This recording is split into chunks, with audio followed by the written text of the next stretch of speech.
Hey guys, and welcome back to chapter 28 of Caraval. Scarlet's instincts told her to run, but her body refused to move. Bold colours swirled inside her.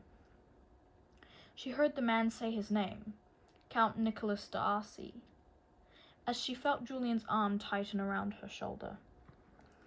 "I think you're mistaken," Julian said confidently. "You must have my fiancée confused with another. She's been getting that all week. Haven't you, love?" Julian squeezed her shoulder in a way that very much felt like a warning. But Scarlet remained in too much shock to move. The buttons had never been clues. The black box containing the dress covered in buttons had not been from Legend or her sister. D stood for Darcy.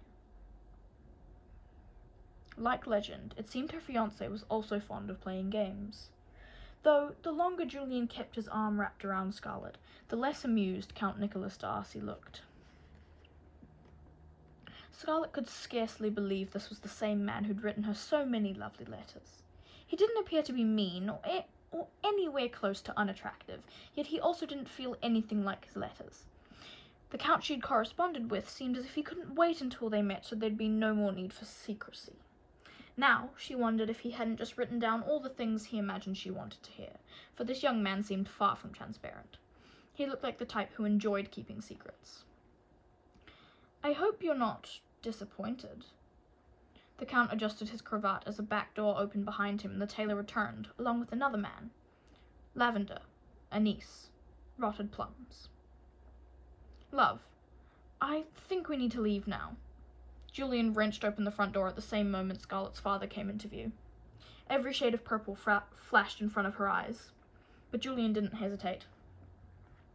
The instant the Count reached for Scarlet, Julian shoved over a pedestal of glass eyes and used the distraction to pull her under the arch of a door into a curtain of silver rain.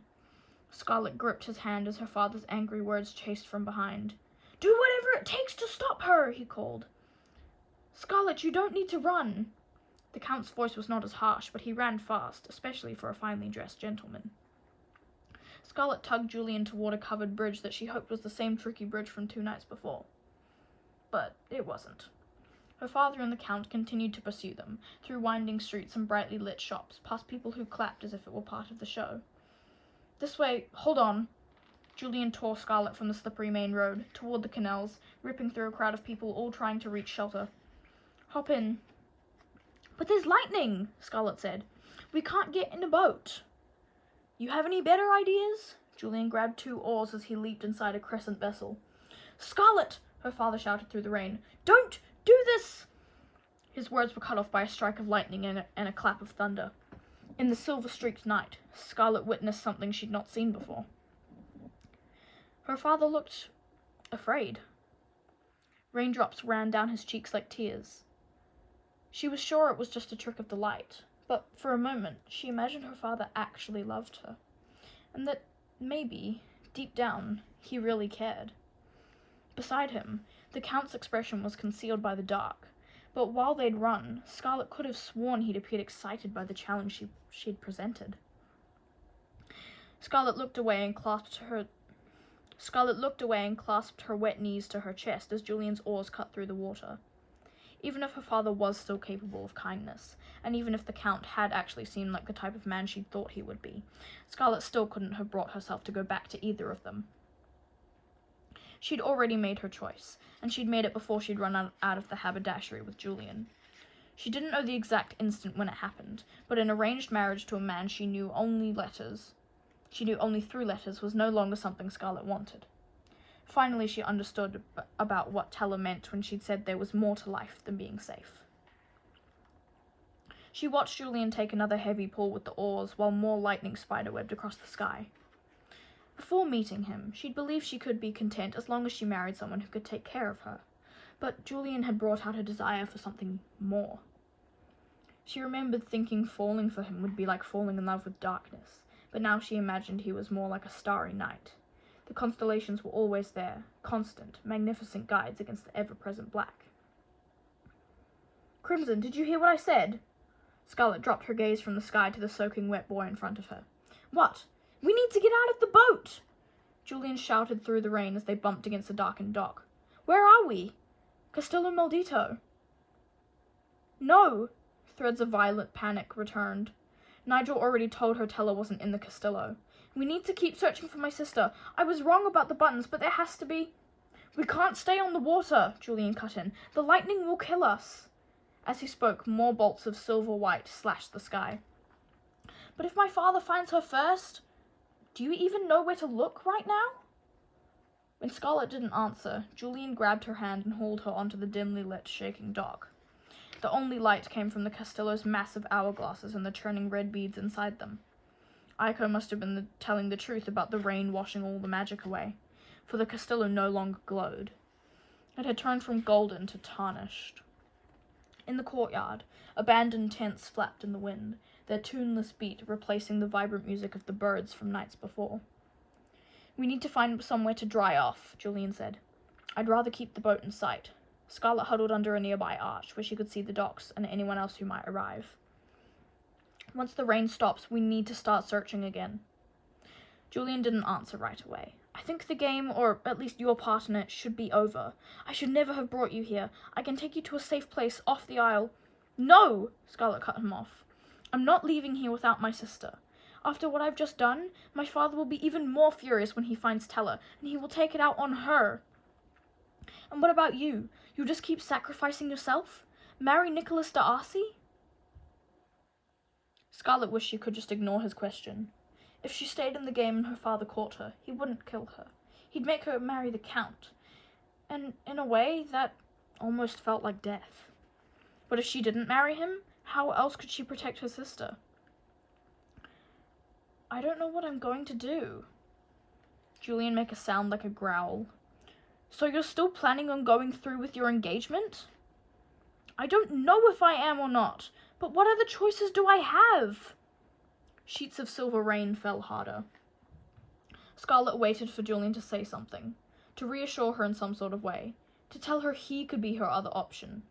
But even as she thought it, she realized how ridiculous it was. Did she really think he was going to say he wanted to sweep her away into another life? Or marry her? When more lightning tore through the night, Scarlet had her answer. Julian stayed close by her side, but his expression was closed off. She recalled the way he dusted lint off his shoulder that first night. He might not have wanted her to be the Count's bride, but that didn't mean he planned on being with her instead.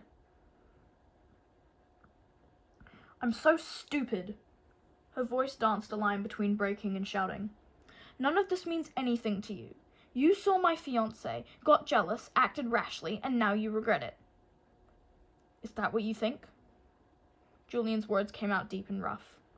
You believe I'd risk crossing your father, put you in danger like that, because I'm jealous. He laughed, as if the jealousy were a ridiculous assumption. You're such a liar, Scarlet snapped. Julian flattened his lips into a harsh line. I've already told you that. No, Scarlet said, you lie to yourself. You pull me to you whenever it seems you're afraid of losing me, but whenever I get too close, you push me away. I've only pushed you away once. Julian's voice hardened as he took a step closer. I was definitely jealous, but that is not the only reason I wanted you out of there. Then tell me what your other reasons were, Scarlet said. He edged forward until there was almost no space between them. She could feel the wet of his clothes, clinging to hers. Slowly, he wrapped an arm around her waist, as if giving her the chance to pull away. But she'd already made her decision. Her heart beat faster as his other arm encased her, tightening around her upper back, pulling her closer to the hard planes of his chest, until their lips were feeling the same cold air. Is this close enough for you? Julian's mouth hovered over hers, a whisper shy of kissing her. You sure you want this? Scarlet nodded, afraid saying the wrong thing might push him away. With Julian, it wasn't about protection. She just wanted to be with him. The boy who'd saved her from drowning in more ways than one. His hand slid down to the small of her back, gentle and firm, slowly pulling her closer once more, while his other hand slipped under her hair and around her neck, rubbing the tender skin there before it forged a new path. I don't want you to regret any of your choices.